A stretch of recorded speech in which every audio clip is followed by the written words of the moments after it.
sickness, and in health, and in health, to love, cherish, and to obey. We didn't talk about that one in counseling. We did talk about that in counseling. Yes, we did. So you want me to repeat that again? You want to just keep going? I think we can keep going. All right. One more time. Sickness, And in health, and in health, to love, cherish, and to obey. We didn't talk about that one in counseling. We did talk about that in counseling. Yes, we did. So you want me to repeat that again? You want to just keep going? I think we can keep going. All right.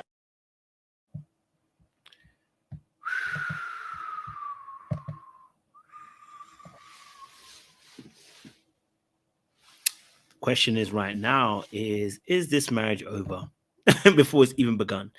Is this marriage over before it's even begun? I said, let me have a little tussle tonight. Just a little one, nothing heavy, just a little tussle. Nothing crazy, just a little tussle. Just a little tussle. But I want to have this conversation, listen, I think again once more, I find this intriguing because there are different moving components to this, right? First and foremost, let me know your thoughts in the chat. What do you agree with the word obey? Do you disagree with the word obey? What's your thoughts to this aspect? Let me know. Let me tell you my first initial thoughts when I watched it. I said, this brother will die an early death in his marriage. And I don't want to hear him crying on my screen in a couple years' time. Because you have your warning shot already. This behavior that she's done on the altar has been done before. She didn't discover this bravery all of a sudden. This bravery has been there beforehand. Okay? So I want you to understand that the kind of woman you're dealing with, you have accepted because she has been that way from the beginning. This is not new. Okay? This is not new. All right. So my biggest thing is, number one, as a guy to guy, you should have been laying the foundation down and letting her know from early the kind of man that you are, right? Because we shouldn't be at the altar and she's now, running joke about the obey, and I saw that too. Yes, the way she kind of stumbled on the poorer part, right? I said that's going to. I hope it was all a joke. Let's just say it's all a joke. I hope it's all a joke, but let's say it's not a joke.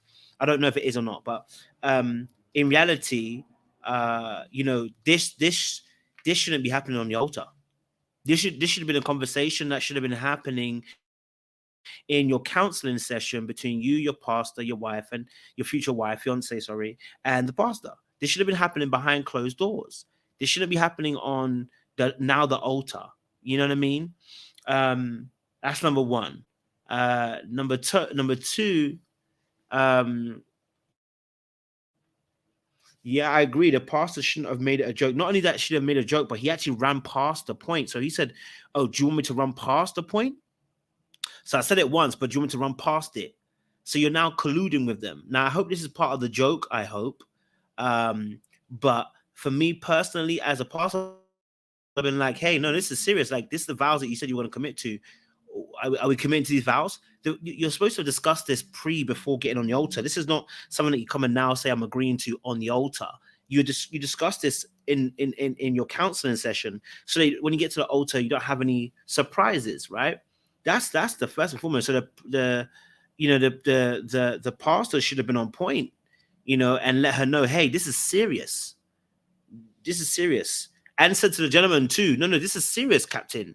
Because you guys were discussing with me in private about, what you wanted to see in your marriage, etc. I did the counseling for you. So the fact that she said we didn't discuss this in counseling, and you say, yes, we did discuss this in counseling, is enough to scare me.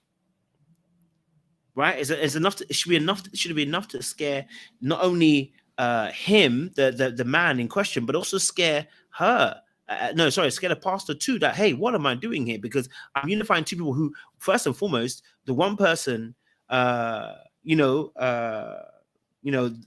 one person you're talking about here, right? We discussed this in private and now we're changing the script. So what's happened since the time we spoke about it, and now you're pretending as if we didn't have a conversation? We definitely had a conversation. You saw how quickly he flipped. He's like, hey, no, we definitely spoke about it.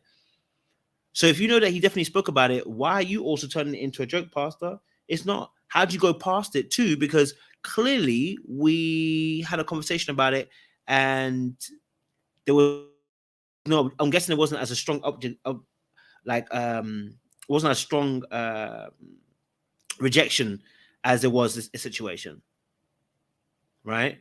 So for me personally, I'm looking at it and I'm going, yeah, this is not looking good. This is not looking good in this aspect. I think another thing also is the fact that, like I said, the guy himself, he's laughing too. And I'm looking at him like, you laughing and you don't realize that, sir, you are signing your death warrant. Okay. Okay. You are signing your death warrant. Okay. You're signing your death warrant because you're laughing and joking at this moment, and you don't realize that this woman is telling you that she's not going to follow your lead. This woman has stumbled on the poorer part. Bro, when you become broke, you could be out. She could be out the door. So you laughing and kicking and cacking and telling me, I don't know. Do you know this woman well? Maybe it's, again, I want to put it out there. Maybe you're joking, but how well do you know this woman? How well do you know this woman that you're willing to laugh and joke on? Oh, I wouldn't be laughing. This would be a serious thing for me. You know what I'm saying to you? Like, unless I know it's a complete joke, like, then it's different. But I wouldn't be joking about this kind of stuff. Like, I don't like joking about this kind of stuff. This for me it's not a joke thing. You get what I'm saying to you? Let's just watch it one more time. I'll watch it one more time. And we'll discuss a bit more. You get me? Yeah. Sickness and in health, to love, cherish, and to obey. We didn't talk about that one in council. We did talk about that in council. Yes, we did. So you want me to repeat that again? You want to just keep going? I think we can keep going. All right. So for me personally, I'm looking at it and going, yo, I'm looking at the situation, I'm going, bro, this lady had already probably agreed to the vows beforehand.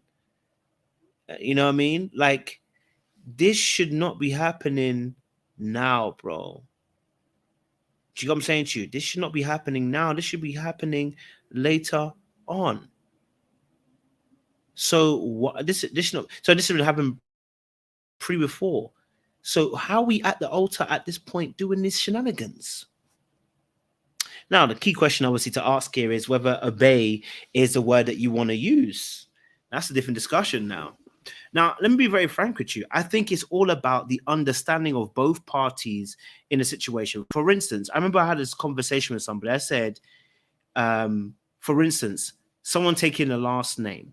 Biblically, the precedence of someone taking a last name, listen, it is a very new concept. Do you get what I'm saying to you? A woman taking your last name is a very new concept. It's not an old concept. It's a very new concept. All right? It's a very new concept. So, for me personally, I would want the woman to take my name. And here's why. Because I know what it means to you right now. Now, if you tell me you have a completely different meaning, it has a completely different meaning to you, and you understand the dynamics of a relationship between man and woman that I'm still, I don't quote unquote, I believe men should be leaders, so it is what it is. You believe me to be a leader, then I wouldn't have a conversation about name. But the current society that we're in, most people acknowledge that changing of your name is a part of that leadership role. So it's very hard then for me to be accepting of someone saying they're not going to have my last name, because I know what it actually implies. It actually implies that there's a resistance to the leadership. Do you get what I'm saying to you? Right? The name changing is very new. It's a couple hundred years old. It's not that old. So it's all about what you understand and where both parties fully understand about about a certain thing. So, for instance, obey. When you take the word obey, I think I had a dictionary meaning here. It's to follow the commands or the guidance of, right? So that's what it means to, I guess, to obey, to follow the guidance of, comply with command, direction, or request of a person, submit to the authority, carry out a command or instruction, behave in accordance with a principle, natural law, right? To obey. Okay. So obey here, obey here in a situation, for me personally, comes in two things. Obey must also be coupled with sacrifice, right? So obeying must be also come with sacrifice. So if you expect me as a man to sacrifice myself, which you do, that doesn't change. My love is meant to be sacrificial. Yes, I'm going to expect you to obey. And you obeying does not mean that you don't have a say in it. You obeying does not mean that you don't have we don't have conversation. You obeying does not mean that you never get to be involved. That's not what it means. In the sense of obey, submit, they're just two words that really can be mostly interchangeable. Obeying mean, following the command, which is following the lead. Okay, all right, following the lead. So the obey part, of course, it is within reason. It doesn't mean that every single thing when you obey, we have to use wisdom. When we say obey, people take it to this farthest region. Like, it's like every single thing I've got to obey. No, it doesn't necessarily mean that, right? Like, if I'm a sensible leader, right? If I'm a sensible leader, I'm not going to mistreat my leadership. You get what I'm saying to you, right? Like, in an army, people submit and obey. Why? Because they trust the leadership. Right, of course. Now, we're not in an army, so it's a bit different. But I'm just saying, in a relationship sense, as a leader, I'm not trying to steer you wrong. Now, of course, you get the right kind of man. He's not trying to steer you wrong. If you get the wrong kind of man, then yes. But obey doesn't mean that you don't have no sense. Obey doesn't mean that you have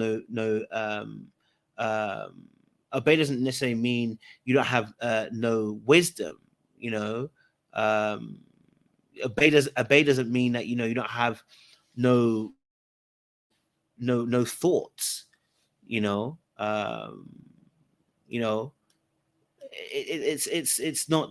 not a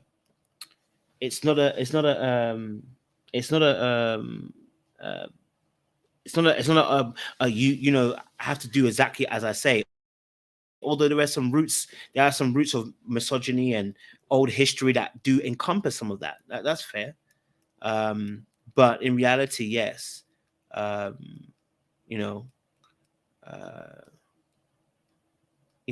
aspect of obey, I believe should be coupled. Now, do I need that in the vows?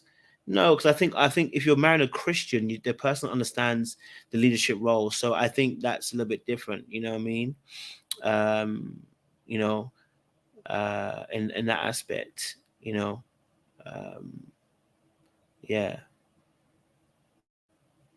I think any word, we have the word submit and people are triggered. It doesn't matter what word we use. Women are going to always have an issue because they believe there's a power imbalance. You're right. So that's the reality of the situation. There's always going to be women who are going to be triggered by the word that means that they are not in leadership, that the man is a leader and they are not. I'll put it directly. I'll just put it straight to you. Women will always have an issue. And when I say women, I mean generally, have an issue with any word that means that they are not equal leaders to the man. So whether it's obey, if it's submission, you'd still have a problem. Like it doesn't matter what word you substitute that with, we would always have an issue, right? But the reality of the situation, people who have wisdom and those of us who understand the nuances of that word, understand that when we say, oh, you should submit to your husband, it does not mean submit that you go and throw yourself off a bridge because he told you to. That's not what it means. You know what I'm saying? We're not equal though, Lin, and that's the precise point. It's not equal. Especially if we're talking about a Christian relationship, we're not equal, and that's the whole point. You don't want to. I have this argument all the time. You do not want to be equal. You are not equal. You will never be equal so long as we're in this body, and you don't want to be equal because we're not equal. What you expect of me is not what I expect of you. We cannot be equal. The definition of equal would mean that there needs to be a sense of there being the same. I cannot be the same as you. I cannot be the same as you. Right? What you can do as a woman, I cannot do. You know, I cannot do. You know, and that's the beauty of it. You know what I'm saying? Yes, I if I have a spouse, I would die for her, bruv. You know what I mean? If I had a spouse, I would die for her. You know what I mean? I would die for her. If I had a spouse, I would. And if I don't love her, if I don't love her to that point, then I don't want to be in that. If I don't love her to a point where I could feel myself wanting to sacrifice myself for her, then I don't really love her. And that's the reality. You get what I'm saying to you? Right? Yeah, if I don't feel the need to want to sacrifice myself for her, then I'm not really in love. I don't really love you.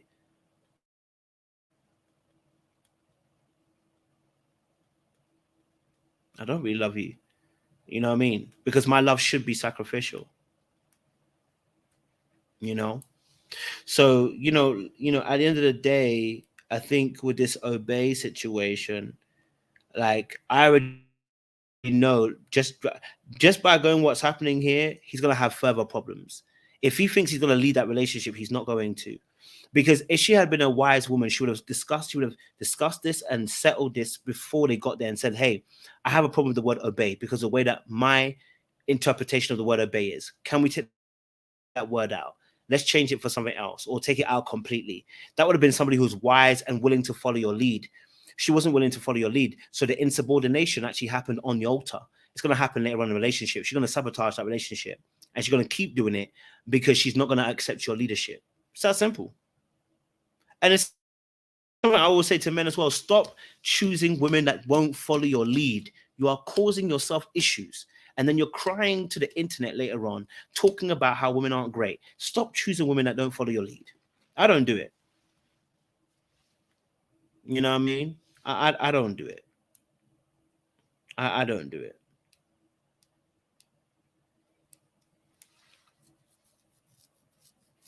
You get what I'm saying to you? I don't do it. You know? So I'm just trying to let you know that before you even get there, that, you know, at that particular point in time, you know, she showed you who she was in the public and ran in front of everybody. That's embarrassing, bro. That woman will embarrass you in future too. That woman will embarrass you in the future too.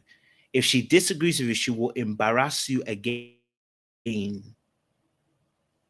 Yeah, she will embarrass you again. And it would be the same if a man did something like this. I would tell you he will embarrass you in future too, right? So this level of, you know, disrespect in this way, bro. Like he should have cut it off a long time ago because you've seen some of this behavior already. So yeah, I'm not sure how the pastor let it go on for so long, but you know, it's a madness, you know. So I don't know, it's crazy. Yeah, so for me personally, I was just like, I don't rock with that, bro. Like you go and get yourself into trouble, you know, you're doing the most, you know, this doesn't need to happen. You know? I agree. Listen, look, many of these men don't want to lead. Absolutely. That's why you should leave them alone. Leave them alone. The same advice I'm giving to the men, I'm giving to the women. Leave them alone. Don't deal with them. Like, see, if you're willing to, this is why I said that the best position a woman can be in is in a submissive one, because then she can actually begin to notice and observe how he moves as a leader, right? If you watch how he moves, does he organize? Does he take care? Does he think about you? Is he considerate? Is he thoughtful? You'll notice that straight away. See, when you try to be in the lead and try to be the same, or try to be as a co-opting pilot in a situation, you won't be able to see if we can't lead. Do you get what I'm saying to you? How would you be able to see if I can lead if you're trying to co-pilot? You can't see if I'm trying to lead or not. You don't know if I'm good as a leadership either, right? So maybe take a seat back and watch what I do. Then you can actually observe what I do. But if you try to be co-pilot, you're actually not observing me very well. And then you're getting into trouble because you're choosing a man who isn't the right one for you either. And he isn't great either. Step back. Your best position is to be one that's in a following position, is to be in a submissive position, is to be in a relaxed state of your femininity, because then you can observe my masculinity and you can observe my leadership skills. And if I'm not very good at that, you leave me alone. Right? You leave me alone, because you now see that I am not a great leader. I'm not thoughtful. I'm not considerate. I'm not caring. You know what I'm saying? Like, that's what you have to start noticing. Give yourself time to observe. Don't get into a relationship with me. You need to be in that state before you get in a relationship with me. You're not trying to be in a relationship with me and have that state of mind. That state of mind should be in you already. Then you start to see how I'm going to behave.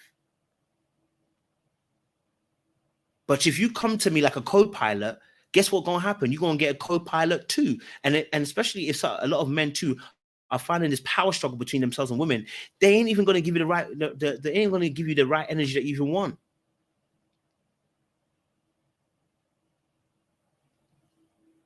Right?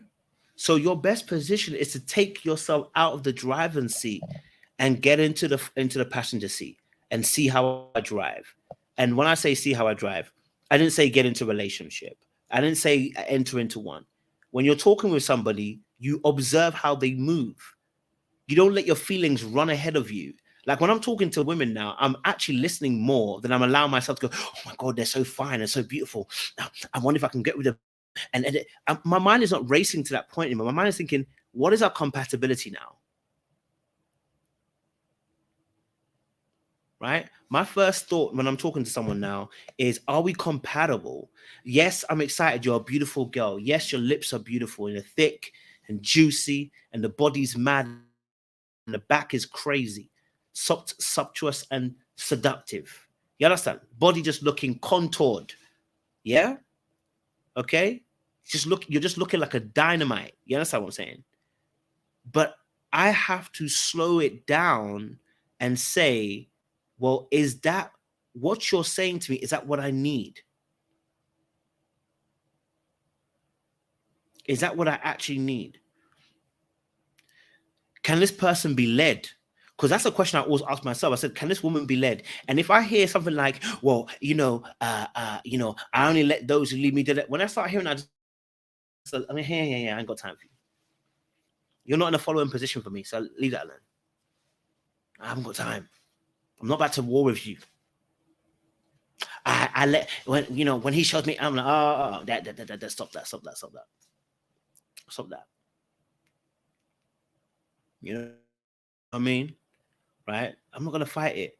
I'm not gonna fight you on that position. I don't want to. If I have to fight you on that position, it's not worth it to me. You know what I'm saying? I don't have to. And all that talk about, sometimes you got to work for it. No, I don't want to work for it. There are women out there who respect your leadership from the jump, and a woman out here who will make you jump through hoops to get it. It's not worth it.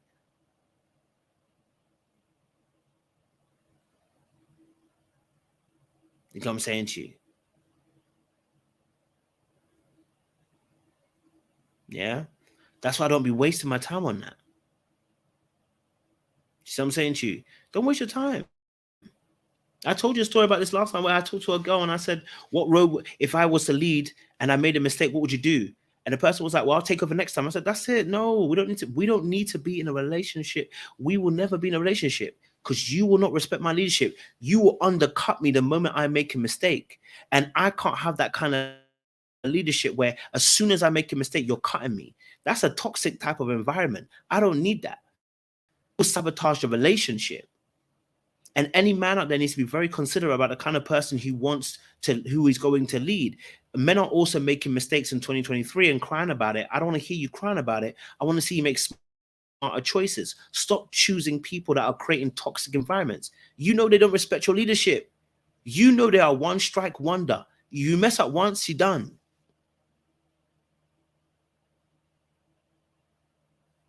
You see what I'm saying to you?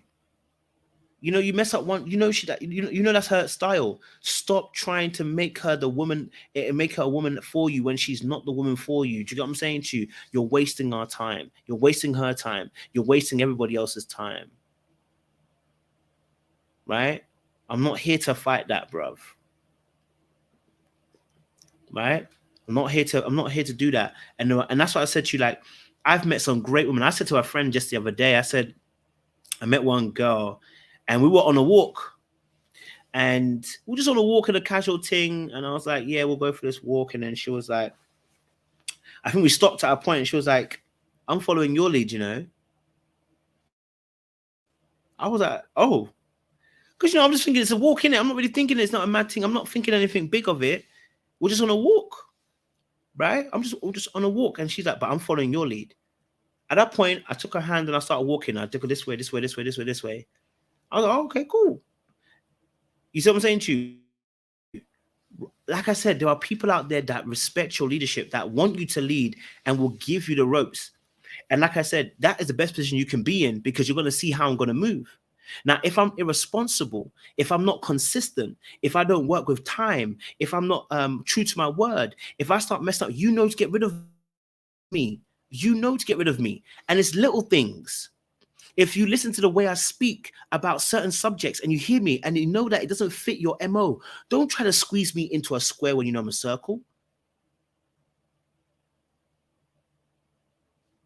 You see what I'm saying to you? You see me, right? So, like, don't try to fit me into something I'm not. Like, you know that he's not talking good. He doesn't express himself well. He has very bad ideas when it comes to relationships and people and women. He's misogynistic and stuff. It's not going to change. Like, darling, stop trying to fit him into a square. And the men too, stop trying to change these women that are not going to follow your leadership and trying to fit them into a circle when they're really a square. You heard this woman talk very brashly. She is not going to obey. And it's less about the word obey, but what the obey actually means. It's about the following. She's not going to follow. You feel me? Yeah? It's about the following. Not the obey itself. It's about the following. So, I just think everyone just got to, be smart about it and be real and true to themselves and just say the truth, man. Like, what are you willing to do?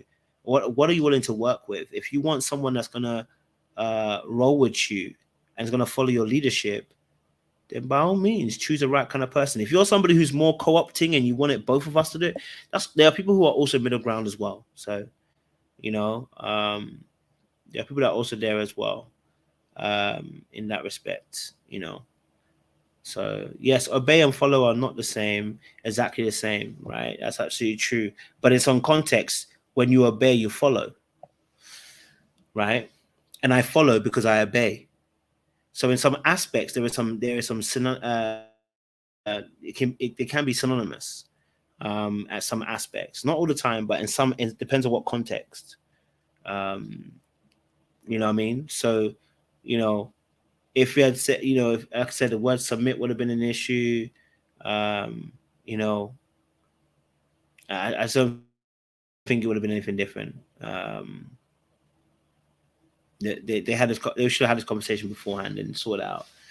So for me, yeah, I think this is a clear indication again of, again, we can go back and forth about this. You know what I mean? Like me personally, I don't need obey in the vows. Like I said, because I understand the meaning of the vows, and I understand that as a Christian, we have an ideology already. And I should have really guessed that by the way I'm talking to you. So I don't necessarily need to obey in the vows. Not everyone has obey in the vows now because they've taken it out since the suffragettes were injected. They kind of fought for the word obey to be removed. And because it had negative connotations because of the history. So yeah,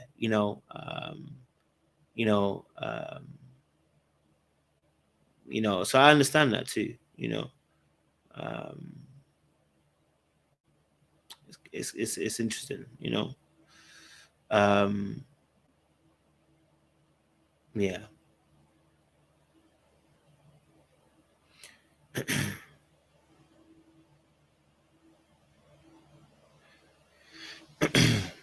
So she didn't want marriage because she didn't want to obey. I think I think I think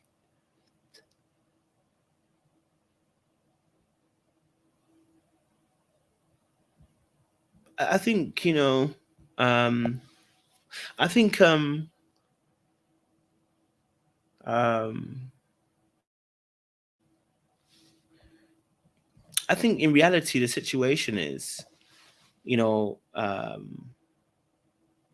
I think in reality the situation is, look, I personally believe that, you know, a situation with of this magnitude, it should be discussed before.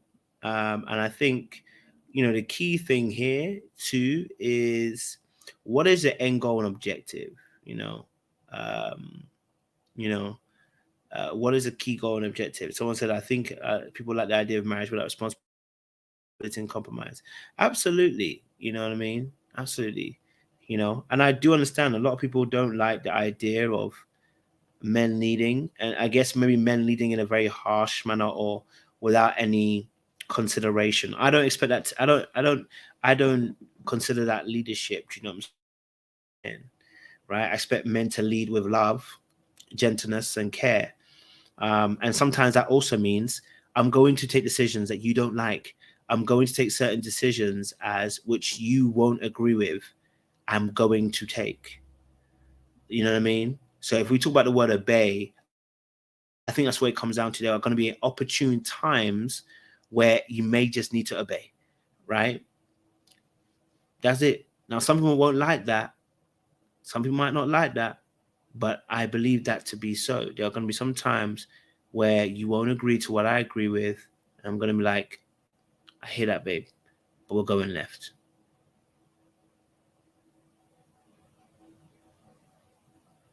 You know what I mean? And that could be very hard to hear for some women because, again, it feels like we're, just kind of pushing your feelings aside.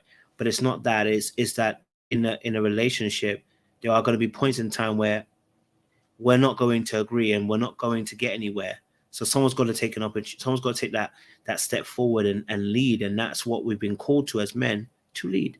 So there'll be opportune times where you may need to get a decision. Someone might not like it. hmm You know what I'm saying? So, yeah, I think, I can understand if the word obey might have been a bit of an issue. Based on interpretations, I think they should have been having a conversation. Um, I think they should have been having a conversation behind the scenes.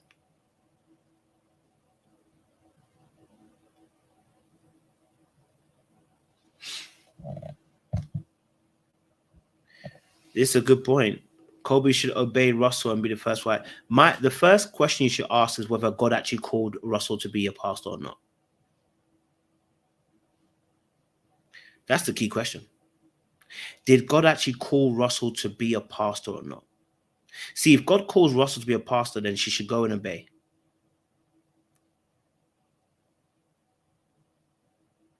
You get me? If God truly called Russell to be a pastor, then she should go and be the first lady. Or better yet, she doesn't even have to play a first lady role. Pastor doesn't. This first lady role, I don't even see it in the Bible. So I'm even confused where first lady even comes from. If I can't remember seeing it in the Bible. It's more of I think it's something that we've invented. So she doesn't even have to become a first lady because I don't know. I can't remember seeing this in the Word of God where you see a woman automatically becomes a first lady because the husband is a pastor. Like you don't see that. Now, can she join in the work of the Word of God? Yeah, but I don't ever see that. You know what I mean? So yeah, how can she know his calling? Only, well, personally, I mean, she could pray about it, but I think the bigger thing is, does he know his calling? Is he actually genuinely called? You know what I mean? Has this man been leading from a God space when you met him? Has this man been like, you know what I mean? Like, has this man been leading from a God space when you met him? Has he been leading with God? Had God leads in all his things? That's the key question. Has God always been the center of his decision making, or all of a sudden has it become a God-centered decision making?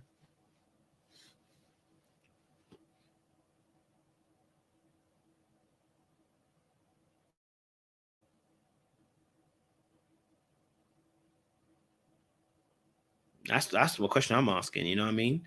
Has Russell always been God-centered and leading? And I mean God-centered, where God leads all his decision making. Because this sudden dip into I'm being called into pastoral work, have you?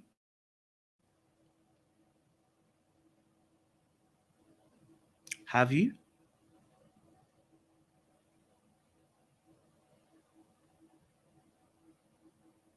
Right? That's the first question. You know, this is not you're talking about a vocational. Vocational is if it's vocational, it's a choice. It's not that you have. It's not a calling. It's a choice. If it's vocational, and you know what I mean, like you're doing it as like a vocation, then it's different. Like you got called in. You're not getting called into it. It's a job. It's something you can do. Are you actually called into that space? Because you're about to pull your whole family into that space.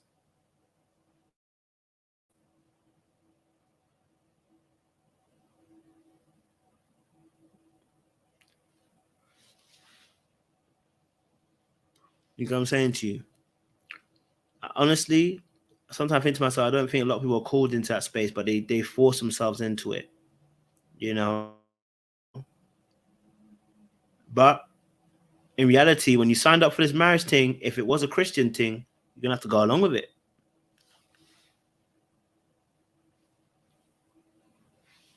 And that's the whole point. And that's thank you. And that's the whole point of round. You know he ain't. You know he ain't. That's the point. He's not really called into it because family, he's got other focuses as well. You know what I mean? His focus isn't God. His focus isn't Jesus. His focus isn't Christ. His focus is other things as well. Like it seems like a power move in this instance, right? But like I said, she doesn't have to become a first lady. He can do the pastoral care work and not get her involved because he's doing it for is he doing it for the military or something like that? He doesn't have to get her involved. Like he doesn't have to get her involved as a first lady. He's not running a church. He's not running a traditional church. She doesn't need to be there. You know what I mean? He's running, I think he's running it for the military or something like whatever, wasn't it? Or whatever he was doing it for. It doesn't have to be there.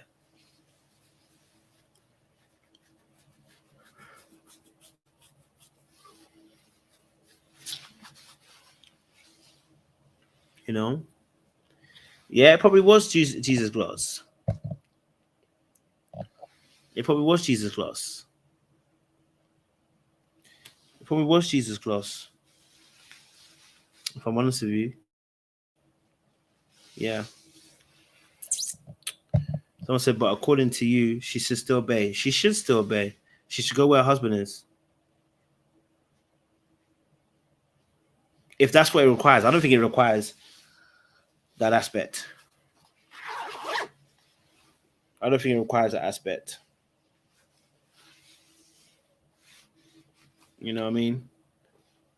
I don't think it requires that aspect, but yeah.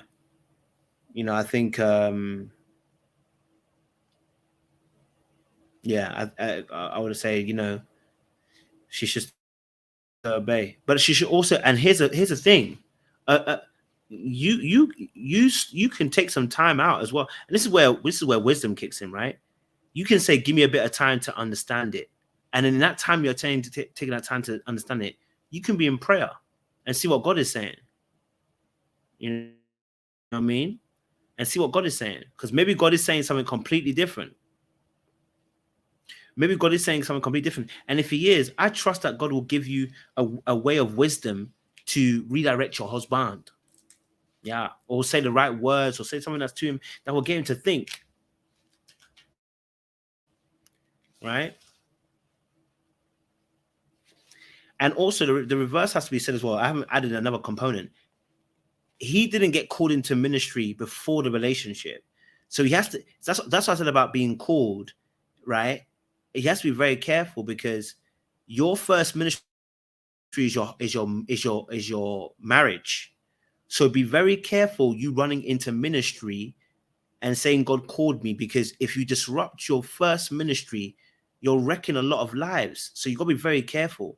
It's not so simple as just running up and being a pastor, or being, being a, I don't want to call it a clergyman or whatever, right? He has to also be very wise too, because his first ministry is his marriage. That's your first ministry. That's the first person you got to look after. It's your marriage. That's the first thing God has entrusted to you. Do you get it? That's the very first thing he's entrusted to you. So don't just think that it's a case of I can go and get into pastoral. Are you sure you want to be in pastoral? Because your first care or duty is to your wife. It does not mean that you abandon your first duty and your priority. Are you sure you can handle that level of pressure? A man should ask himself that key question.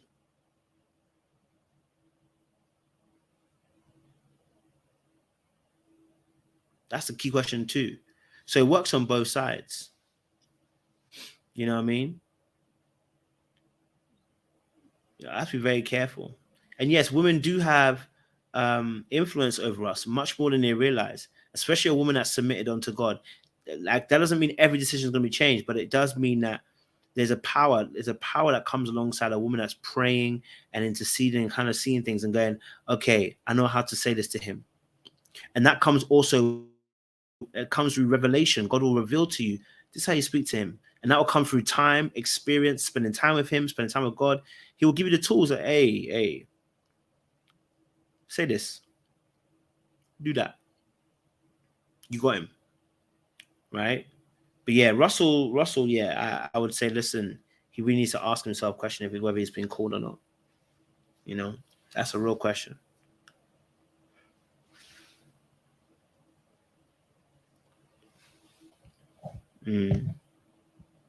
Crazy things are happening.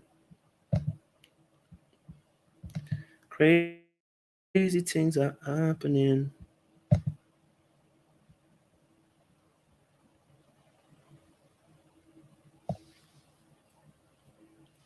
That's very true, Dahlia. Abigail's a great story. Her husband was Nabal, the fool, the foolish one. He's called Nabal. He was the foolish one, the fool.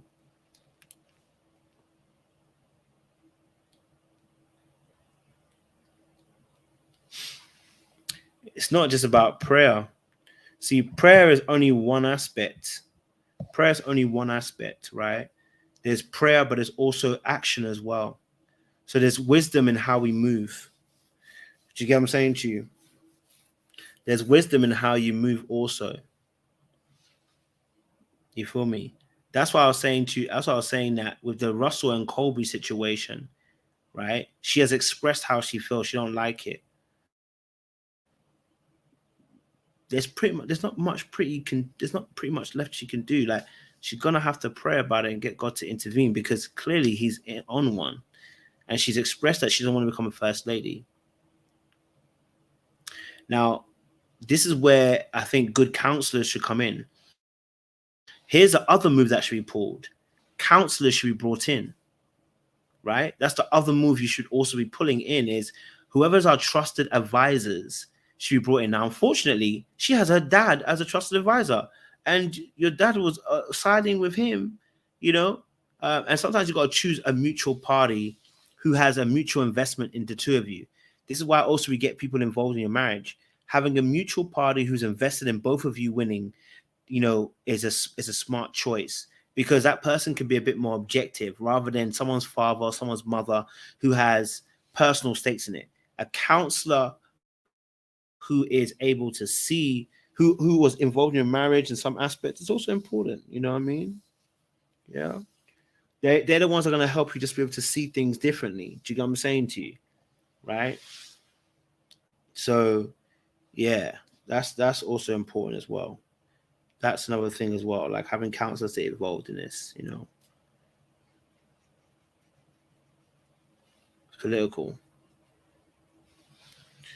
So yeah. That's the kind of trust you put in your husband. It's sad to say, but that's the kind of trust you have to put in your husband. The same way that he has to be able to die for you, it's the same way you have to put your life in his hands. The same way you put your life in someone's hands when they're driving the wheel. Do you take over the wheel when they're driving? You don't take over. You let them drive. Sometimes you don't agree with the driving, but you let them drive because they're the driver in the driver's seat. But anyway, guys, it's late for me, so we'll continue this carnage later on in the week. Maybe the weekend we can do some more. But make sure you guys like, share, subscribe, and click on the bell button. Okay. All right, because we need to know. Personally, I want to say this. Russell knew that she didn't want to be a first lady. So his decision making shouldn't be including her being a first lady. Like I already said this, God is not calling me to be a pastor. He knows this already. Now I'm a pastor for a short while, but I'm not a pastor. I know that already. I already know what I am. It's not a pastor. So people need to be understanding that what you should be aware of what you are, right? That's one aspect. And again, that's what I said from the beginning of the relationship, if he was a Christian and he was following God, and had been following God for a little while, there should have been some understanding there. But yeah, tough. Personally, I hate it. Like if my partner was telling me she's called to be a pastor, I'm looking at her like, I'm not called to be a first man. So sorry. Yeah, that's not my position. Sorry. That's it. Anyway, we'll talk more later on in the week, guys. Much love, much appreciation. I appreciate you guys. Stay locked, stay loaded. We'll see you again.